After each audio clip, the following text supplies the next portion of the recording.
moradores, comerciantes e também aos visitantes. Adalberto, Mayra. Obrigado, Borges, pelas informações. São 7h48 agora. Vamos para o Boletim da Copa. Boletim da Copa.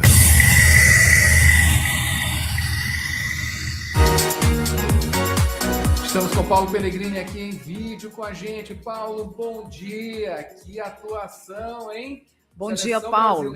Seleção brasileira rompendo ontem, né? Olha, eu não cheguei tão perto assim, né? Que eu fui logo para o Faltou pouco. Borges Júnior acertou, portanto, 3-0, cravando o resultado. E eu quase acerto também. Eu botei 2-0. Quase. Paulo, qual foi o teu placar? Tinha sido 2-1. 2-1. Mais apertado. Gente, bom dia a todos. De fato, foi uma atuação, a melhor atuação da seleção brasileira sob o comando de Carlo Ancelotti, levando em conta o peso do jogo, né? O nível do jogo, a importância do jogo, não contando amistosos, jogos eliminatórios, mas foi, de fato, a melhor atuação da seleção brasileira, o que mostra que está havendo um processo de evolução no momento mais importante possível, que é dentro da Copa do Mundo, que é o que vale. Não adianta a gente pensar que a seleção, ou qualquer seleção, é favorita, tem mais time, fez um ciclo de Copa do Mundo espetacular, e na hora da Copa isso não funcionar.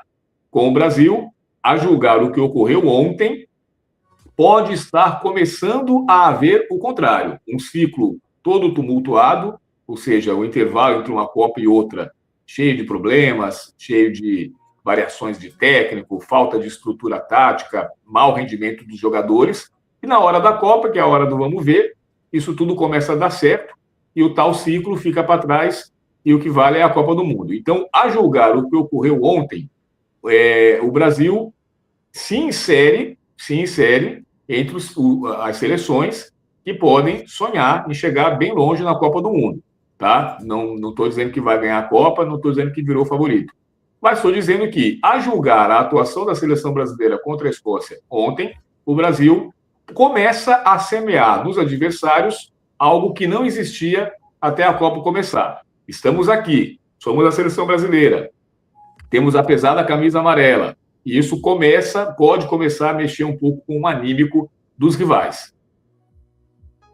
Isso aí. Olha só, Neymar entrou, né? Finalmente fez ali uma participação, né? Teve passe para Vini Júnior que poderia ter resultado, né? Até em gol.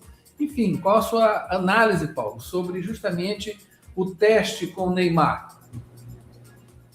Acho que ocorreu dentro do que o Ancelotti esperava, né? Ele jogar cerca de 20 minutos, participar de alguma maneira. O Ancelotti o colocou centralizado como uma espécie de camisa 10.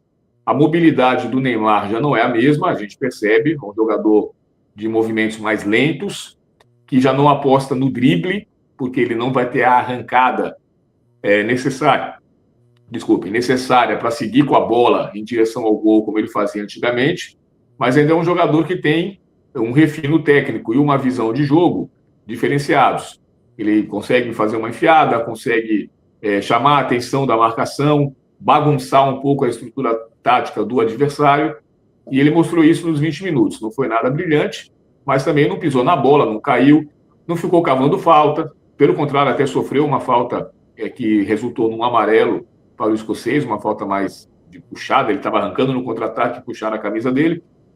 Então, foi uma variação positiva também.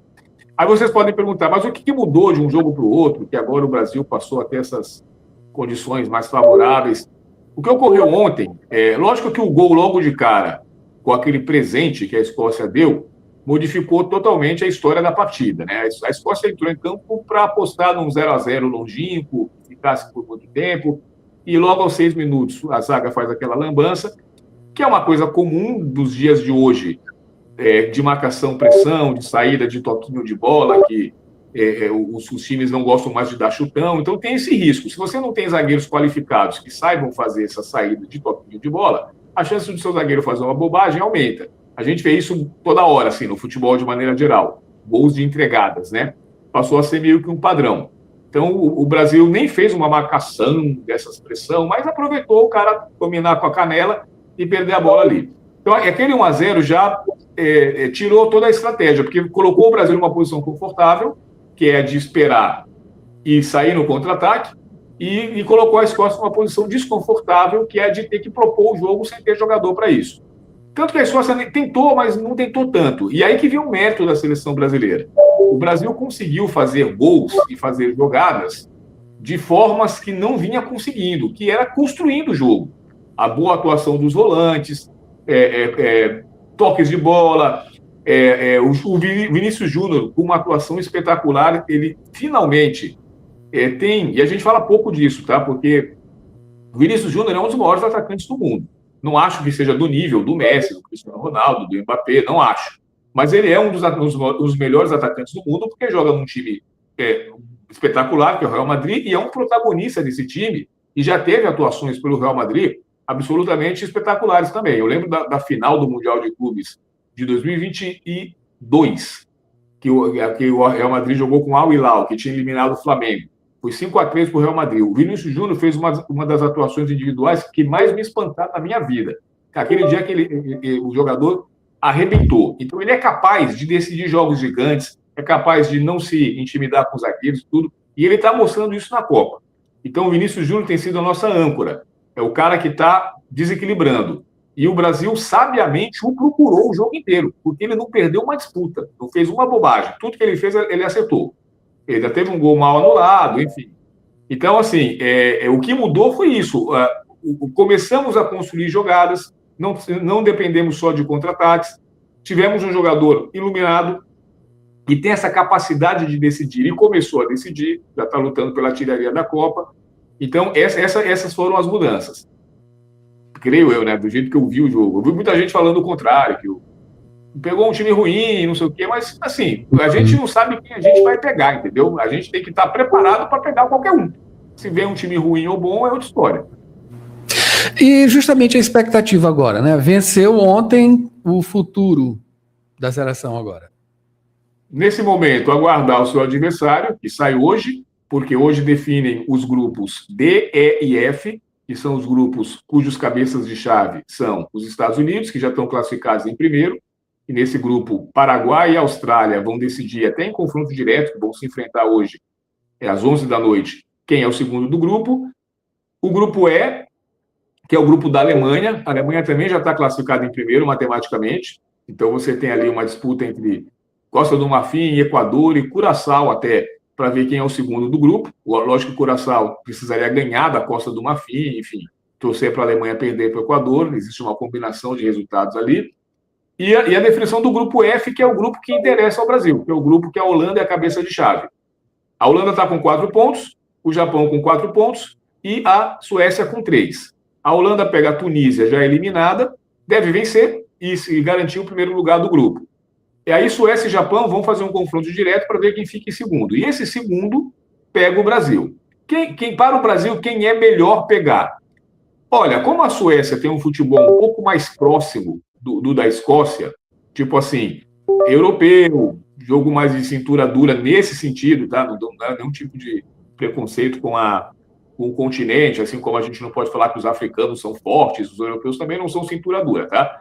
Mas, assim, é um time que tem poucos talentos individuais capazes de decidir sozinhos. Eu estou falando da Suécia. A Suécia tem 2 atacantes letais, que são artilheiros, o Isaac e o Gyökeres, mas para a bola chegar até eles, a construção não é grande coisa. Então, nesse sentido, a Suécia se assemelha à Escócia.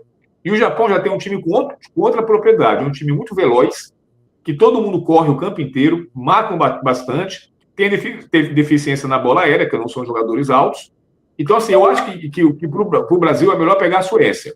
Então, para isso, basta a Suécia vencer o Japão, tá? Então, se o Brasil quiser ter uma vida um pouco menos complicada nesse primeiro mata-mata, eu torceria para a Suécia ganhar do Japão. A Suécia ganha do Brasil também? Tudo pode acontecer, tá? Mas é uma questão de prognóstico daquilo que a gente vê na Copa do Mundo. Nesse momento, me parece que pegar a Suécia é melhor do que pegar o Japão. É isso aí. Paulo, vamos ficar, claro, nessa expectativa. Olha só, quem acertou aqui também esse placar, além de Borges Júnior, foi a nossa ouvinte aqui, a Sofia, filha do Ronaldo, da Adriana, né? E irmãzinha da Maria Helena. Tá aqui, 3-0. Conseguiu aqui chegar, cravar esse resultado. Quem diria, né, Paulo? 3-0.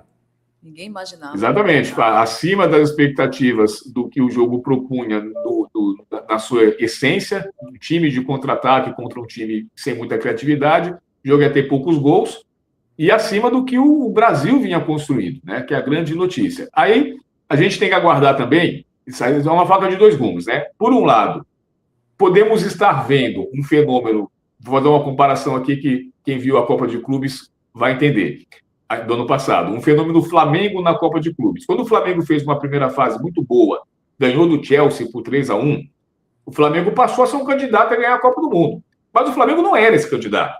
E aí, quando pegou o Bayern de Munique, aí houve o chamado choque de realidade. Foi um jogo pau a pau, mas o Bayern de Munique tem peças ali que em 2, 3 lances resolvem. Então a gente pode estar vendo esse fenômeno, podemos estar com o olhar enebriado por uma atuação muito boa do Brasil contra uma Escócia, mas será que essa mesma atuação, esse mesmo nível, essa mesma intensidade, que é o estar em campo ali marcando, correndo, é suficiente para pegar a Espanha, a França, a Argentina? Não sabemos.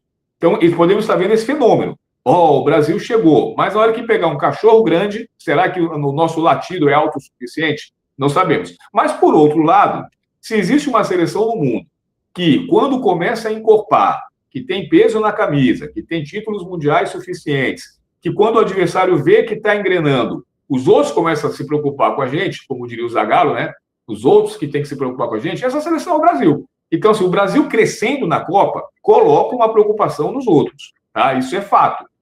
Mesmo na França, na Espanha, na Argentina, a Argentina está meio deitando de braçada, aí tem 4 anos, lógico, o Messi é um gênio e tudo mais, mas também tem um fator, né? O Brasil, que é o grande rival, está mal. Então, assim, nós já vimos o Brasil. Um Brasil e Argentina é sempre um jogo previsível. E, nesse momento, o Brasil não está, né, rivalizando com a Argentina. Então, está meio facilitando o caminho para a Argentina, aqui na América do Sul, na Copa do Mundo de 2022. Então, o Brasil crescendo, até a Argentina tem que abrir o olho. Então, esse é o outro lado da faca de dois gumes, né? Estamos crescendo dentro da Copa do Mundo. O que isso pode dar? Deixa os adversários sentirem o peso. Agora, pode também não dar em nada, né? Não sabemos até que ponto um nível de atuação contra uma Escócia é o suficiente para encarar uma Holanda, que pode ser um adversário breve aí, né? Uma França, uma Espanha, uma Inglaterra, tem vários, Portugal, Noruega, do Haaland, enfim, a própria Argentina. Então tem várias seleções aí que vão nos testar mais do que a Escócia, isso é fato. Mas estamos chegando, estão deixando a gente sonhar, como diria no popular. Então vamos ver o que vai acontecer. Verdade. Paulo, Borges está perguntando aqui, faça só um breve comentário para a gente finalizar, sim. falando sobre a velocidade dos passes, né? Seria aí alguma coisa para se investir? Está precisando de mais velocidade? Com certeza. Esse é o grande diferencial dessas seleções que eu citei em relação ao que a gente viu no futebol brasileiro nos últimos tempos, né? Incluindo o futebol de clubes quando se compara com o futebol de clubes internacional. O jogo lá fora, né, o jogo europeu, o jogo dessas grandes seleções, é um jogo mais rápido, mais intenso. A gente criou uma cultura de futebol brasileiro de jogo lento, de caicai, de carimba, de cera, de tudo é falta. E lá fora não funciona assim. Você vê um jogo da Premier League, o jogo não tem nem falta. É tudo muito rápido, parece videogame. Então, assim, e a gente não tem, em tese, jogadores com essa característica. O nosso jogo é mais contenção e velocidade de contra-ataque. Então, o Ancelotti tem que implantar isso na seleção. O toque rápido, o sair da marcação rápido. A gente viu ontem, em muitos momentos, contra a Escócia, isso ocorrer. Não foi o jogo todo, mas em muitos momentos, o terceiro gol foi assim. Uma tabela rápida e a bola chegou na cara do gol para o Matheus Cunha fazer o gol. A questão é essa. Contra a Escócia, ok. A Escócia já bunda ali, 2-0 contra, enfim, entregue. Mas isso é suficiente contra a França? É suficiente contra a Espanha? Não sabemos.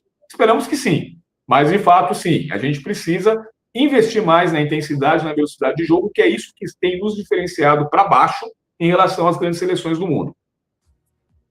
Esse é o comentário de Paulo Pellegrini aqui com a gente diariamente no Boletim da Copa. Paulo, a gente espera você amanhã, claro, para falar sobre não só o Brasil, continuar falando sobre o Brasil, como os demais jogos da Copa do Mundo, que está uma delícia. Que continue assim, né? Que a gente só acorde desse sonho, né?